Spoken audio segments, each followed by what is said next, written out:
नमस्कार, मी राहुल कुलकर्णी.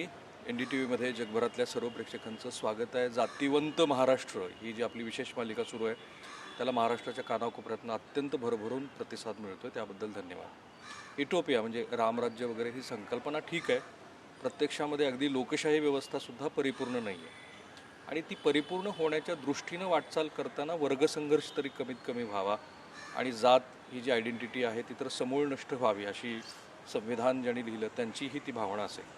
पण महाराष्ट्र ज्या वाटेवर आता वाटचाल करतो आहे, खरं तर उत्तर प्रदेशचं एक चांगलं उदाहरण आहे, ज्याला आयडेंटिटी क्रायसिस वगैरे आपण म्हणतो. ती आयडेंटिटी तिथल्या वेगवेगळ्या जात समूहानं मिळवली. आता याच्यावर पुन्हा चर्चा होऊ शकते की ती आयडेंटिटी त्यांनी मिळवल्यानंतर जे OBCचं राजकारण उत्तर प्रदेशमध्ये स्थिर झालं, त्यातनं जे नेतृत्व उभं राहिलं, तर त्यातल्या समाजातला जो विशिष्ट, ज्याला हिंदीत तबका वगैरे म्हणतात, तर त्यांना तिथे सत्तेमध्ये वाटा मिळाला.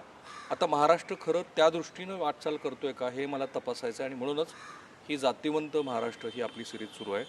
आणि अशा वेळेला श्री मनोज जरांगे पाटील यांच्या निमित्तानं महाराष्ट्रातला जो सर्वात मोठा जातसमूह मराठा हा कोणत्या मतदारसंघामध्ये खरंच किती आहे आणि ते जे आमच्याशी बोलत असताना म्हणाले की 45,000 मतदार ज्या विधानसभा मतदारसंघात आहेत, अशा कोणत्याही विधानसभा मतदारसंघामध्ये मराठा समाजाचा उमेदवार विजयीच होईल, बाकीचा इतिहास महाराष्ट्राला माहिती आहे. तर त्या निमित्ताने चर्चा करतो आहे आपण.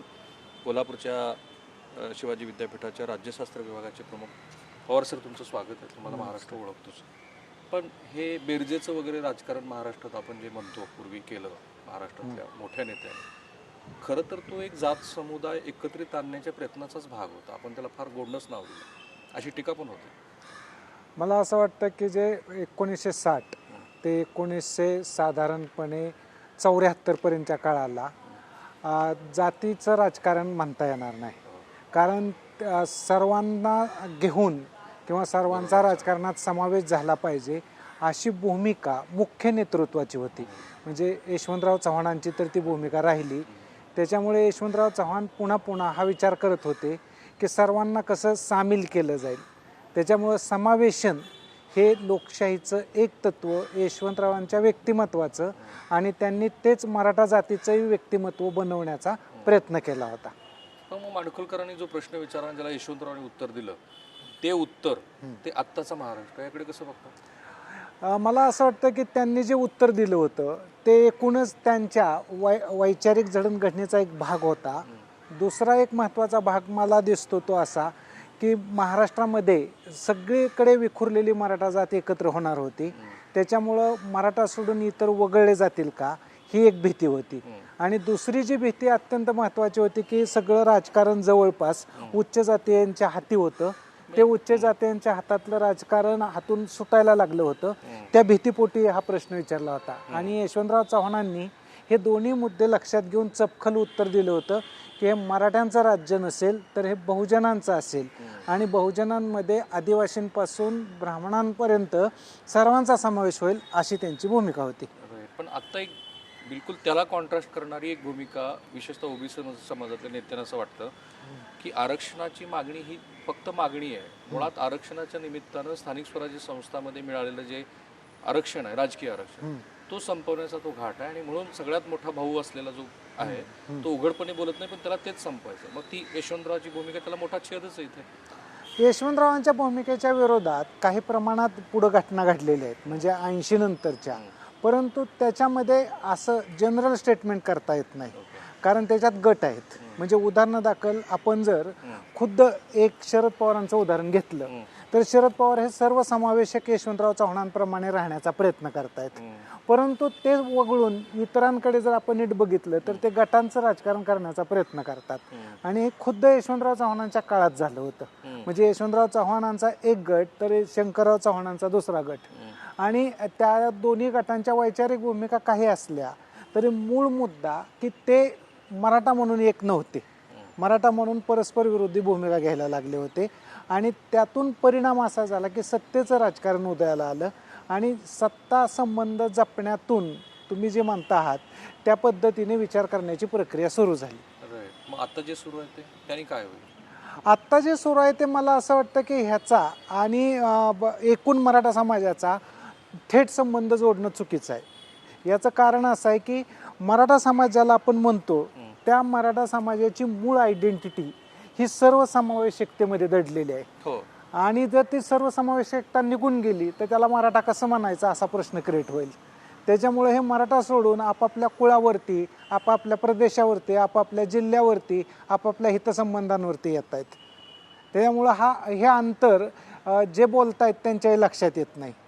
म्हणजे तुमचा एकूण जो गर्भित बोलण्याचा अर्थ आहे तो श्री मनोज जरांगे पाटील यांच्या निमित्तानं, यांच्या आंदोलनाच्या निमित्तानं एक जात समुदाय जो एकत्रित होतो आहे तो अंतिमतः महाराष्ट्राच्या हिताचा नाही असं तुम्हाला म्हणायचं? मराठ्यांच्या सुद्धा हिताचा नाही. कारण का, जर जात म्हणून आयडेंटिटी क्रिएट झाली तर ती जातीकडे कळेल. परंतु जी इतिहासात आयडेंटिटी मराठ्यांची क्रिएट झाली होती ती जात म्हणून क्रिएट झाली नव्हती, तर ती एक महाराष्ट्राची अस्मिता म्हणून क्रिएट झाली होती, ऐक्य म्हणून क्रिएट झाली होती. म्हणजे उदाहरणार्थ ज्याला छत्रपतींचा वारसा म्हटला जातो त्या वारशामध्ये एकी हे बळ आहे आणि बेकी हे राज्य नष्ट करणारी गोष्ट आहे. हे सूत्र तेव्हा स्वीकारलं गेलेलं होतं आणि त्या सूत्राचाच विस्तार यशवंतराव चव्हाण करत होते. म्हणून त्या सूत्रात समावेशकता म्हणजे ओबीसींना मला सामावून घ्यायचं आहे, दलितांना सामावून घ्यायचं आहे, आदिवासींना सामावून घ्यायचं आहे, ब्राह्मण जातीला सामावून घ्यायचं आहे, अशी एक मोठी भूमिका होती, व्यापक भूमिका होती. ती भूमिका जर न ठेवता छोट्या भूमिका घेतल्या गेल्या तर मग ते जातीकडे प्रकरण सरकतं. मी सर तुमचा खूप आभारी आहे. मी सांगतो ते कारण यशवंतरावांच्या त्या भूमिकेबद्दल सुद्धा हल्ली खूप छुप्या पद्धतीने गोष्टी बोलल्या जातात. इतके मोठे यशवंतराव, त्यांनी ज्या पद्धतीचा महाराष्ट्र अपेक्षेला होता आणि गेली 3-4 दशकं ज्या पद्धतीची वाटचाल करत होता, आता खरं तर पुन्हा यशवंतरावांचे वारसदार म्हणून श्री शरद पवार यांनी 1998 नंतरची जी भूमिका घेतली त्यालाही एक वेगळे कांगोरे जे अलीकडे त्यांच्याबद्दल जे एक प्रश्न उपस्थित करणारे असतात की त्यांचा आत्ताच्या आंदोलनात सुद्धा छुपा पाठिंबा असतो. आणि चर्चा अशी होते की 1998 नंतर त्यांची जी वेगळी वाटचाल सुरू झाली ती वाटचाल आज हयात नसलेल्या काही मंडळींनी त्यांना लक्षात आणून दिलं की दाक्षिणात्य राज्यामध्ये जी स्वतंत्रपणे आपली जी वोट बँक प्रत्येक राजकीय पक्षाला मिळाली तशी ती तुम्हाला मिळाली नाही. यशवंतरावांचे वारसदार म्हणून 98 नंतरचे पवार तुम्हाला तसे वाटतात? मला वाटत नाहीत. शरद पवारांच्या बद्दल, शरद पवारांचे तुम्ही मंत्रिमंडळ 1991 पासून काढली, ते त्यांनी पुढाकार घेऊन केलेली, तर त्यात 50% ओबीसी 50% मराठा अशा पद्धतीने त्यांनी सत्तेचं वाटप केलं आणि नावं घेऊन सुद्धा तुम्हाला ते गोष्टी दिसायला लागतात. त्याच्यानंतर त्यांनी याच्या व्यतिरिक्त जाऊन सुद्धा काही एससींना सामील करून घेण्याचा प्रयत्न केला. परंतु शरद पवारांवरती मर्यादा ही पडली की दबाव येत राहिला सातत्याने. आणि तो दबाव हा होता की तो आकड्यांचा नुसता नव्हता, जिल्ह्यातल्या नेतृत्वाचा होता. जिल्ह्याचं नेतृत्व एका व्यक्तीच्या हातात, शरद पवारांचं नेतृत्व राज्य पातळीचं, राष्ट्रीय पातळीचं, याच्यामध्ये मॅच गोष्टी व्हायला तयार नाहीत. तेव्हा जे स्पर्धक पार्ट्या उदयाला आल्या, म्हणजे उदाहरणार्थ शिवसेना असेल, भाजप असेल, त्यांनी त्या जिल्हा नेतृत्वाला आव्हान केलं आणि ते नेते यांच्याकडून शिफ्ट होऊन त्या पार्ट्यांमध्ये जाऊ लागले. याची उदाहरणं तुम्ही कोणतीही पाहू शकता. उदाहरणार्थ उदयनराजेंचं उदाहरण घेऊ शकता किंवा मध्यंतरी झालेलं विजयसिंह मोहिते पाटलांच्या घरातलं उदाहरण घेऊ शकता, पद्मसिंह मोहिते पाटलांचं उदाहरण घेऊ शकता. म्हणजे हे सगळे शरद पवारांकडेच लोक होते पूर्वीपासून. परंतु ते शिफ्ट का झाले तर त्यांची जिल्ह्याची भूमिका वेगळी होती आणि शरद पवारांची भूमिका वेगळी होती. म्हणजे शरद पवारांची भूमिका यांना समजली किती हा खरा प्रश्न आहे. पण मग आता प्रस्थापित होयरे वर्ग आणि नाहिरे वर्गाची भाषा बोलणारे मनोज जरांगे पाटील हा मराठा समाजातला पण एक सुप्त संघर्ष आहे जो अजून, कारण बरेच लोक व्यक्त पण होत नाहीत. हल्ली मला माहिती आहे की ऑफ रेकॉर्ड ते बऱ्याच गोष्टी सांगतात. आता कोंढरे पाटलांनी जाहीर मुलाखत दिली आणि ते असं म्हणाले की मराठा समाजाने जे राजकारण केलं ते जमीन विकून केलं. आता मनोज जरांगे पाटील ज्या पद्धतीची राजकीय भूमिका घेतात त्यात अंतिमतः मराठा समाजाचं आर्थिक म्हणून नुकसान होईल. मला मनोज जरांगे पाटील यांच्या भूमिकेबद्दल त्यांच्याशी मी अनेक वेळेला बोललेलं असं, त्याचा तो क्रिटिसिझम नाही आहे. पण हे प्रस्थापित आणि आत्ताचं जे नाहिरे वर्गाचा संघर्ष आहे तो विधानसभा निवडणुकीमध्ये रिफ्लेक्ट झाला तर ही जी सगळी आत्तापर्यंतची जी काही मांडणी होती ती उसवणार आहे. असंच आहे ना? नाही, मला काय यातलं वाटतं मुख्य की 1991 नंतर जे जागतिकीकरण झालं त्यात उत्पादनाची साधनं बदलली, उत्पादनाच्या साधनातून उत्पादन होणारं बदललं, त्याचं मूल्य बदललं, म्हणजे किंमत बदलली. म्हणजे उदाहरणार्थ वांग्याला किती भाव येईल आणि त्याच्या तुलनेत सॉफ्टवेअर कंपनीमधून एखादं सॉफ्टवेअर बाहेर आलं तर त्याची किंमत किती असेल. ही जी गोष्टी दोन आहेत त्या शेतकऱ्यांचा मूल्य कमी कमी होत गेलं आणि मूल्य हे सेवा सेक्टरमध्ये आलं आता ह्या दोन्ही गोष्टी मॅच न झाल्यामुळं महाराष्ट्रातले दोन समूह एकाच वेळेस ही झालेत, स्पर्धक बनलेत. म्हणजे उदाहरणादाखल दोन समूह कोणते, तर एक मराठा आणि दुसरा ओबीसी. हा ओबीसी कोणता स्पर्धक आहे, तर माळी, धनगर, वंजारी, जो शेतकरीचा आहे पुन्हा. मग शेतकरी माळी, धनगर, वंजारींचे सुद्धा उत्पन्न तेच आणि मराठ्यांचे उत्पन्न तेच आणि दोघांची स्थिती तेच. म्हणजे आर्थिकदृष्ट्या भनंगपणा त्यांच्या डोळ्यांना दिसायला लागलाय. आणि तो दिसत असताना ह्याच्या पलीकडे कसं जायचं ह्याची इकॉनॉमीची दृष्टी ते विकसित करणार आहेत, म्हणून ते आपापसातच भांडत बसतायत. म्हणजेच मागणी चुकीची आहे. मागणी चुकीची आहे. आरक्षण हा त्याचा उपाय ठरत नाही, तर इकॉनॉमिक बदल कसा करायचा हा खरा त्याच्याचा उपाय आहे. Thank you sir. आता ही चर्चा ह्या पातळीवरती आपण सोडून देऊ की एकदा या आरक्षण त्या निमित्तानं, कारण येणाऱ्या विधानसभा निवडणुकीमध्ये हेच होणार आहे की मूळ मागणी काय, त्यातला राजकीय छुपा अर्थ काय, जो संघर्ष आहे तो संघर्ष का सुरू आहे, होयरे वर्ग कोण आहे, नाहिरे वर्ग कोण आहे, आणि त्या निमित्तानेच प्रचार होणार आहे. बरेच जण तर असं म्हणतात की मनोज जरांगे पाटील यांना उमेदवार उभेच करायचे नाहीत. आता सर दुसऱ्या पातळीवरती आपण खरं तर मराठा समाज आहे किती ह्याच्याबद्दलच गोंधळ आहे. अनेक जण वेगवेगळ्या आकडेवारी सांगत राहतात. मराठा समाजाची आकडेवारी 3 वेळा वेगवेगळ्या पद्धतीनं सांगितली गेली. पहिल्यांदा 52% सांगितली, इरावती कर्वेंनी वगैरे हे केलं तेव्हा सर्वे. त्याच्यानंतर 35% किंवा 32% सांगितली गेली आणि त्याच्यानंतरही नीटनेटकं कॅल्क्युलेशन केलं तेव्हा 29% सांगितली. आता त्या 29% सुद्धा एक मोठा प्रॉब्लेम असा आहे की त्यातून कुणबी वगळावे लागतील. कारण 1989ला जेव्हा कुणबी आणि मराठा वेगवेगळे होऊ लागले तेव्हा कोकणातले कुणबी आणि विदर्भातले कुणबी हे बाजूला झाले. त्यांना तुम्ही 10% धरलं तर साधारणपणे 19 किंवा 18% मराठा शिल्लक राहतात आणि त्यांचा पॉलिटिकली डॉमिनन्स क्रिएट होईल. अशा 2च प्लेसेस आहेत, एक तर मराठवाडा आणि दुसरं म्हणजे पश्चिम महाराष्ट्र. ओके, म्हणजे त्यातल्या 46 जागा आणि इथल्या 71 जागा, ह्याच जागा जर मराठा एलिमेंट खरोखरच लोकांनी गृहीत धरला, जो लोकसभेला धरला असं म्हणतात, तो तेवढाच डॉमिनन्सचा भाग राहतो शिल्लक. ह्याच्या पलीकडे डॉमिनन्स शिल्लक राहत नाही. संपूर्ण विदर्भात तुम्ही गेला तर ओबीसी व्हर्सेस ओबीसीच फाईट होते. तुम्ही उत्तर महाराष्ट्रात गेला तर ओबीसी व्हर्सेस ओबीसीला पेस मोठी मिळते.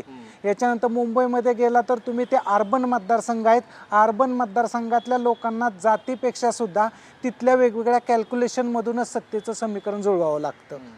याच्यामुळं अर्बन भागातला मराठा व्हर्सेस ओबीसी संघर्ष हा वेगळा आहे, ग्रामीण भागातला मराठा व्हर्सेस ओबीसी संघर्ष वेगळा आहे. मग तिथे मुद्दे वेगळे असतील, त्यांचे मुद्दे वेगळे ग्रामीणमध्ये काय, शहरीमध्ये ग्रामीण भागामध्ये सगळा पाण्याचा प्रश्न असतो, जातीची लोकसंख्या किती आहे, आरक्षण देत आहेत की नाही आणि तिथल्या मराठा अस्मिता कोणत्या, या मुद्द्यावरती ग्रामीण भागातल्या निवडणुकांना प्राधान्य द्यावं लागतं. आणि तुम्ही जर शहरी भागामध्ये आला तर शहरातली रचनाच वेगळी असते. शहरामध्ये शक्यतो करून पक्ष महत्त्वाचा मानला जातो. म्हणजे उदाहरणार्थ शिवसेनेची आयडेंटिटी हिंदुत्वाची महत्त्वाची आहे का, भाजपची आयडेंटिटी कोणत्या प्रकारची आहे, भाजप कोणत्या पद्धतीने मराठ्यांचं एकत्रीकरण करतायत, त्यांना कोणतं ऐतिहासिक भान देत आहेत, याच्यातून शहरी मराठा पॉलिटिक्स घडतं आणि ग्रामीण पॉलिटिक्स मराठ्यांचं वेगळं घडतं. परंतु आता या सगळ्या पार्श्वभूमीवरती आधारित महाराष्ट्रात मोठा चेंज झाला आहे की मराठ्यांना हिंदुत्व नावाचा नेता नव्हता आजपर्यंत स्वतःचा, आणि स्वतःची पार्टी नव्हती. आत्ता एकनाथ शिंदेच्या रूपाने त्यांची स्वतःचीच पार्टी क्रिएट झालेला आहे आणि मराठा नेता पण त्यांना मिळालेला आहे. आणि जिथं हिंदुत्व म्हटलं जातं आणि ज्या बाजूला काँग्रेससारखी रचना, ह्याच्या सीमारेषेवरती कुठंतरी उभे असणारे अजित पवार पण आहेत. याच्यामुळे आत्ता मराठा राजकारण करताना हिंदुत्वाचं पण करणार आणि मराठा राजकारण करताना हिंदुत्व विरोधातलं पण करणार. ह्याचा सगळ्यात मोठा बेनिफिशियरी एकनाथ शिंदे असायला पाहिजे. सगळ्यात बेनिफिशियरी एकनाथ शिंदेच आहेत. या लोकसभेत सुद्धा दिसलेलं आहे आणि त्यांना विधानसभेत सुद्धा त्या पद्धतीने जागा मिळण्याच्या शक्यता नाकारता येत नाहीत. कारण अर्बन मतदारसंघामध्ये जो मराठा एकवटतोय आणि ग्रामीण भागातली शेती सोडून शहरात येतोय, त्यांचं आयडेंटिटी किंवा त्यांचे अस्मिता ते शिंदेमध्ये शोधू शकतात. म्हणून तर बरं का, आणि सरांनी इतकं छान विश्लेषण केलं, म्हणून तर असं म्हणतात की भारतीय जनता पार्टीच्या शीर्षस्थ नेतृत्वामध्ये सुद्धा आता श्री एकनाथ शिंदे यांच्याबद्दलचे काही प्रश्न उपस्थित झालेले आहेत. ते अधिकपणे व्यक्त झालेले नाहीत, जसे होतील तसे ते आपण अनफोल्ड करत राहू. पण तुम्हाला असं वाटतं लोकसभेला मराठा, मुस्लिम आणि आंबेडकरी चळवळीतला मतदार हा एकत्रित आला, तेच विधानसभेला होईल? मला असं वाटतं की विधानसभेची निवडणूक वेगळी होते, लोकसभेची निवडणूक वेगळी होते. लोकसभेच्या बद्दल बोलत असताना इंडियन कॉन्स्टिट्यूशनचा एक प्रश्न होता. त्याच्यामुळं दलित वोटर्स आणि नवबौद्ध वोटर्स एका अर्थाने ते झुकल्या गेले. परंतु जेव्हा तुम्ही विधानसभेच्या मतदारसंघाकडे येणार तेव्हा प्रत्येकालाच निवडून येण्याची आकांक्षा असणार आहे आणि स्वतःचं मतदान 20% असेल, 30% असेल, तर कोणता नेता आपल्याला तेवढंच मतदान 20%, 10% देऊ शकतो, अशी ती कोहॅलिशन्स होतात. याच्यामुळे या युत्या ज्या झाल्या म्हणजे मराठा, मुस्लिम आणि दलित, तर तशी युती त्या काळात टिकेल असं नाही. कारण प्रत्येक विधानसभा मतदारसंघाचं कॅल्क्युलेशन बदलेल. कारण प्रत्येक विधानसभा मतदारसंघामध्ये एका वेळेस 4 घरं सत्तेची स्पर्धा करतायत. त्या 4 घरांकडे किती पैसा पाणी साधनं आहेत त्याच्यावरती आधारित ते दलित किंवा मुस्लिम गटांच्या राजकीय महत्वाकांक्षांना वाव देणार किंवा त्यांच्याशी जुळवून घेणार असं सूत्र जुळेल ते. म्हणजे त्याचा अर्थ असा की मनोज जरांगे पाटील यांनी उमेदवार जरी उभा केले तरी त्यांना अपेक्षित असं यश मिळण्याची शक्यता फार कमी आहे. मला असं वाटतं की फार कमी म्हणण्यापेक्षा वोटिंगच होणार नाही. अच्छा, वोटिंग झालं तर ते इतकं कमी असेल की ते वोटिंग फार झालं तर अस्मितेवरती आधारलेलं किंवा एखाद्या नेत्याला धडा शिकवण्यासारखं एवढ्या पातळीचं असू शकेल. परंतु याच्या पलीकडचं विनिंग वोटिंग ज्याला म्हणतात किंवा ज्याला निवडून येण्यासाठीचं महत्त्वाचं वोटिंग असतं ते वोटिंग ते नसणार आहे. सरांनी बघा आता हे मलाही असंच वाटतं, कारण मराठा विरुद्ध, पण त्याचा दुसरा अर्थ असा पण आहे की तो माझाच मुद्दा मी पुढे घेऊन जातो. समजा मनोज जरांगे पाटील यांनी घोषित केल्याप्रमाणे त्यांचे उमेदवार रिंगणात राहिले, 4 प्रस्थापित राजकीय पक्ष, आता ती बॅटल लाईन जवळपास क्लिअर होत चालली की महाविकास आघाडी विरुद्ध महायुती असेल. जर ओबीसीचं कन्सॉलिडेट वोटिंग झालं, जे होण्याची आता दाट शक्यता मला वाटते, तर अंतिमतः मनोज जरांगे पाटील यांच्यामुळं नुकसान जे लोकसभेला महायुतीचं झालं तसं विधानसभेला होण्याची शक्यता नाही, उलट महायुतीला त्याचा फायदा होईल. मला वाटत नाही तसं, कारण ह्याच्यामध्ये विभाजन खूप मोठ्या प्रमाणात आहे. विभाजन कोणत्या पातळीवरती आहे तुम्ही नीट समजून घ्या. असं की ओबीसी वर्सेस मराठा निवडणूक होणार नाही. मराठा उमेदवार जिथं असतील ते मराठा 4 स्पर्धेत असणार आहेत, ओबीसी 1 स्पर्धेत असणार आहे. आणि अशा वेळेस जी स्पर्धा होईल ती 4 मराठा वर्सेस 1 ओबीसी होईल. मग अंतिमतः ओबीसीचा जर सगळा टक्का एकत्रित आला आणि तो महायुतीच्या बाजूने गेला, समजा असं गृहीत धरू, भारतीय जनता पार्टी तसं करेल असं मला वाटतंय की विधानसभेला लोकसभेसारखी चूक करणार नाही, ते निवडून ओबीसीचे उमेदवार देतील. तसं जर झालं तर मग मराठा एकीकडे आणि ओबीसी एकीकडे आणि ओबीसीचा संख्याबळ वाढण्याची शक्यता वाटते. मला तसं नाही वाटत ते. ह्याचं कारण असं आहे की जो मराठा उभा राहणार एका विधानसभा मतदारसंघातून तो तेव्हाच दुसऱ्या मतदारसंघातून ओबीसी देणार आहे उमेदवार. आणि ते जे उमेदवार दिले जातील त्यांचं कुणाचं कॅल्क्युलेशन जुळतं याच्यावरती डिपेंड आहे. म्हणजे एका जिल्ह्यामध्ये 10 विधानसभेचे मतदारसंघ असतील तर त्यांनी ओबीसी 5 दिले आणि 5 मराठा दिले किंवा त्याच्यामध्ये सुद्धा अजून एससी 2 दिले, एसटी एखादा दिला, तर हे त्या जिल्ह्याचं कॅल्क्युलेशन कसं जुळतं, तर त्या कॅल्क्युलेशन मधून एकूण हे पक्षाचं कॅल्क्युलेशन जुळणार आहे. पक्षाचं कॅल्क्युलेशन केवळ मराठा आहेत, केवळ माळे आहेत किंवा ओबीसी आहेत म्हणून जुळणार नाही ते. आणि त्या नेत्यांना सुद्धा माहीत आहे की ओबीसींना हे माहीत आहे आपण मराठ्यांशिवाय निवडून येत नाही, आणि मराठ्यांना हे माहीत आहे की आपण ओबीसींशिवाय निवडून येत नाही, आणि दलितांना पण हे माहीत आहे की आपण मराठ्यांशिवाय निवडून येत नाही. ह्याच्यामुळे ह्यांच्या अंतर्गतचं मन, पॉलिटिकल मन जे आहे आणि पॉलिटिकल कॅल्क्युलेशन जे आहे, रचना ती वेगळी आहे, आणि बोलण्याची भाषा आणि समाज ढवळून काढण्याची भाषा ही आरक्षणाची आहे. मग ह्या स्थितीमध्ये ओबीसीचं कन्सॉलिडेशन होईल का नाही? ओबीसीचं कन्सॉलिडेशन एकत्रित होणार नाही. ते 4 गटामध्ये विभागले जाणार, ते सुद्धाच विभागले जाणार. आणि शेतकरी ओबीसी तर एका बाजूला कुठल्याच जाणार नाहीत, कारण त्यांचं नुसतं निवडणुका हा एक गणित नाही, तर निवडणुकीच्या जोडीला शेती आहे, निवडणुकीच्या जोडीला पाणी आहे, निवडणुकीच्या जोडीला मार्केट आहे, जे बाजार समित्या वगैरे. मग ह्या सगळ्या कॅल्क्युलेशन मधून ती गणितं जुळत जाणार आहेत. म्हणजे तुम्ही साधं उदाहरण घ्या, माढ्या मतदारसंघातलं, तिथं एवढे मोठे रचना निर्माण झाल्या तरी सुद्धा देवेंद्र फडणवीसांना डावलून धनगर समाज बाहेर गेला. तर हे का झालं असं, तर त्याचं कारण आहे की लोकल कॅल्क्युलेशन्स काय आहेत, आणि त्या लोकल कॅल्क्युलेशनवरती डिपेंड विधानसभेचा निकाल आहे. तो नुसता जातीवरती डिपेंड नाही. हे जे लोक म्हणतायत जातीवरती गणितं घडणार, तर ती घडत नाहीत. आणि ह्याचं उत्तर आपल्याला ह्या 15 दिवसात सुद्धा मिळलंय. म्हणजे ह्यांनी लाडकी बहीण योजना आणली, तर बहिणीला काय जात नसते, म्हणजे कुठल्याही जातीतली ती बहीण असू शकते. किंवा दुसऱ्या बाजूने ते म्हणतात वृद्धांना पण आम्ही देणार. म्हणजे ह्याचा अर्थ काय होतो, तर ह्याचा अर्थ असा होतो की जातीच्या पलीकडे जाऊन संघटन हे लोक करायला लागलेत आणि जातीवरती दुसरे लोक बोलतायत.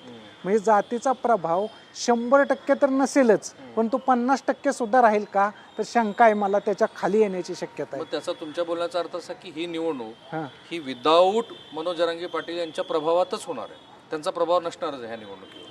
निवडणुकीवर प्रभाव त्यांचा पडणार नाही, पण चर्चा मात्र त्या गोष्टीची राहील. होत राहणार. कारण आपल्याकडे जातीव बोलायला इंटरेस्ट लोकांना वाटतो.